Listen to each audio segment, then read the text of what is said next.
આગળ હશે તો ત્યાર પછીના રાઉન્ડની ગણતરી જે છે એ પણ આપને બતાવીશું। 21 રાઉન્ડમાં બંને બેઠકો પર ગણતરી થઈ રહી છે, ત્યારે પહેલો રાઉન્ડ હવે થોડી જ વારમાં શરૂ થવાનો છે।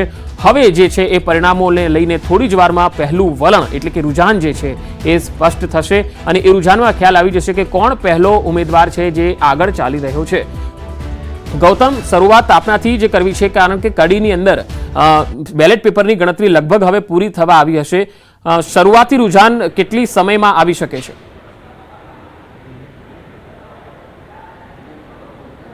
જી બિલકુલ, 44 જેટલા પોસ્ટલ બેલેટ હતા તેની ગણતરી જે છે તે પૂર્ણ થઈ ચૂકી છે અને અત્યારે હાલ ઈવીએમથી મતગણતરીની શરૂઆત થશે, એટલે કે 14 ટેબલ ઉપર 14 ઈવીએમ જે છે તે મુકાશે અને ત્યારબાદ આ ગણતરી જે છે તેની શરૂઆત થશે। એટલે કે ટૂંક સમયની અંદર જે પ્રથમ રુઝાન જે છે તે આવી શકે, એટલે કે પહેલો રાઉન્ડ પૂરો થશે।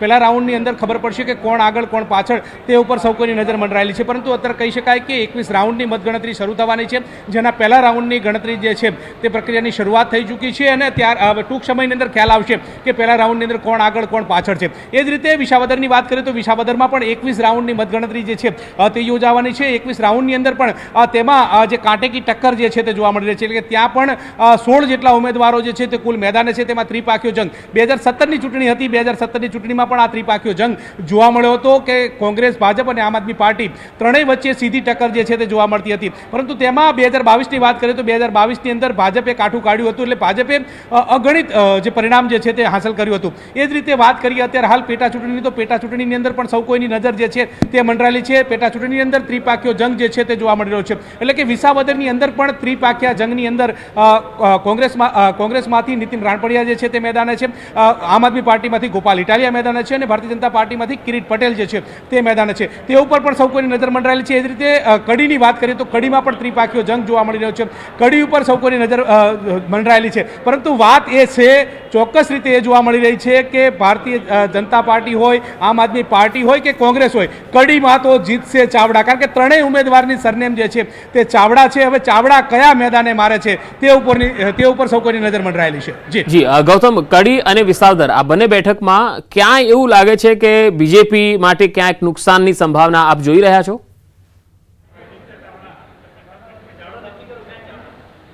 જી બિલકુલ, વાત કરીએ વિસાવદરની તો વિસાવદરની વાત કરીએ તો જે પાટીદાર મતદારો જે છે તેનું પ્રભુત્વ મોખરે જોવા મળી રહ્યું છે, એટલે 1,30,000 જેટલા પાટીદાર મતદારો જે છે તે વિસાવદર બેઠક ઉપર છે અને 3 ઉમેદવારોની વાત કરીએ તો 3 ઉમેદવારો જે છે તે પાટીદાર સમુદાયમાંથી આવે છે, એટલે કે આમ જોવા જઈએ તો પાટીદાર મત જે છે તે ફંટાશે। હવે પાટીદારના મતદારો જે છે તે કોને મૂળ બનાવીને કયા ઉમેદવારને ચૂંટે છે તે ઉપર સૌ કોઈની નજર મંડરાયેલી છે। એ જ રીતે વાત કરીએ કડી વિધાનસભાની, તો કડી વિધાનસભાની બેઠકની વાત મહત્વની એ છે કે 30% જેટલા પાટીદાર મતદારો છે, 30% જેટલા જે ઓબીસી સમુદાયના મતદારો છે, એટલે કે પૂરા ઠાકોર સમુદાયના મતદારો છે। હવે આ મતદારો જે છે તે કોને મૂળ બનાવે છે તે ઉપર સૌ કોઈની નજર મંડરાયેલી છે। ત્યારે હવે કોનું પલ્લું ભારે છે? આમ જોવા જઈએ તો કોંગ્રેસની વોટ બેંક તરીકે જોઈએ તો કોંગ્રેસની વોટ બેંક ક્યાંક ને ક્યાંક શ્યોર હોય એવું લાગી રહ્યું છે, ભારતીય જનતા પાર્ટીની પણ વોટ બેંક કેટલાક જે સમુદાયની અંદર શ્યોર હોય તે પ્રકારે લાગી રહ્યું છે। ત્યારે હવે શ્યોર વોટ બેંકની અંદર કોણ કેટલું કાઠું કાઢે છે, કોણ કેટલું આગળ વધે છે તે ઉપર સૌ કોઈની નજર મંડરાયેલી છે। કડીની વાત કરીએ તો કડીમાં રાજેન્દ્ર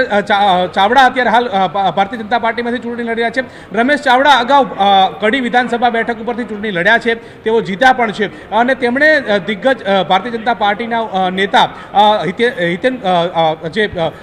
હિતુ કનોડિયા જે છે તેમને હરાવ્યા હતા। હવે ત્યારે આ સિલસિલો જે છે તેમનો અકબંધ રહે છે કે કેમ તે ઉપર પણ સૌ કોઈની નજર મંડરાયેલી છે, પરંતુ પરિણામ છે આજે જ આવશે, ટૂંક સમયની અંદર આવશે, ત્યારે ખ્યાલ આવશે કે જનતા કોને ચૂંટે છે।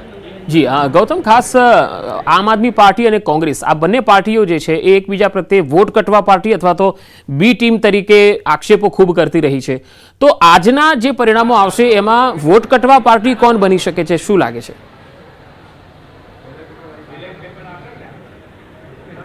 જી બિલકુલ, આપણે 2017ની જે ચૂંટણી હતી તેમાં 2 પાંખીયો જંગ હતો, એટલે કે ભાજપ કોંગ્રેસની સીધી ટક્કર હતી। એ જ રીતે 2022ની ચૂંટણી જોઈ તેમાં ત્રિપાખીયો જંગ હતો। ત્રિપાખીયા જંગની અંદર કહી શકાય કે સીધા અસર જે છે તે કોંગ્રેસને થઈ હતી, કારણ કે 2017નું જે પરિણામ આવ્યું હતું તેમાં 99 બેઠકો જે છે તે ભારતીય જનતા પાર્ટીને મળી હતી અને તેની સાથે સેકન્ડ નંબરની પાર્ટી જે છે જી ગૌતમ, હું આપણી પાસે આવીશ। હાલ એક મોટા સમાચાર આવી રહ્યા છે વિસાવદરથી, કર્મચારીએ યોગ્ય ફોર્મેટમાં હાલ જે ઈવીએમની ગણતરી શરૂ થઈ છે અને એ ઈવીએમની ગણતરીમાં પહેલો જે બ્રેકિંગ આવી રહ્યું છે એ પ્રમાણે પહેલું વલણ જે છે એ થોડી વારમાં આવવાનું છે। વિસાવદરથી એક અપડેટ આવી રહ્યા છે।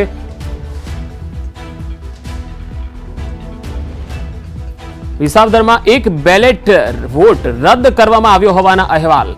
વિસાવદરમાં કર્મચારી યોગ્ય ફોર્મેટમાં નહોતું કર્યું મતદાન. અમાર